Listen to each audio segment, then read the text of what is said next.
లోక్సభ ఎన్నికల తేదీ సమీపిస్తోన్న వేళ తెలంగాణ రెవెన్యూ శాఖ మంత్రి పొంగులేటి శ్రీనివాస్ రెడ్డికి ఊహించని ఎదురుదెబ్బ తగిలింది. పొంగులేటి శ్రీనివాస్ కుమారుడు హర్షారెడ్డి స్మగ్లింగ్ కేసులో ఇరుక్కున్నారు.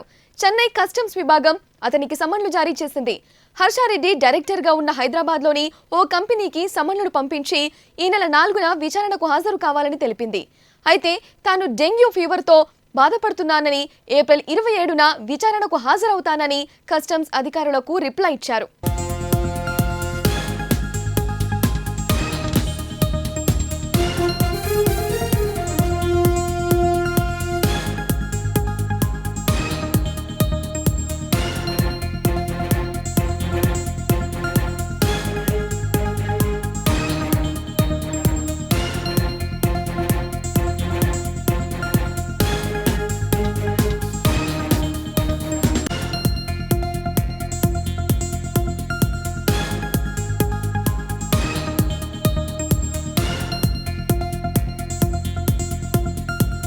హర్షారెడ్డి విదేశాల నుంచి అత్యంత ఖరీదైన వాచ్లను తెప్పించుకున్నట్లు కస్టమ్స్ అధికారులు ఆరోపిస్తున్నారు.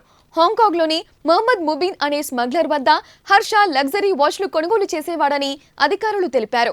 హర్షకు ముబీన్కు మధ్యవర్తిగా ఉన్న నవీన్ కుమార్ సింగపూర్ నుంచి వాచ్లను ఇండియాకు స్మగ్లింగ్ చేసేవాడు. తాజాగా 1.73 కోట్ల విలువైన వాచ్లను ఇండియాకు తీసుకువచ్చిన నవీన్ను చెన్నై కస్టమ్స్ అధికారులు అరెస్ట్ చేశారు.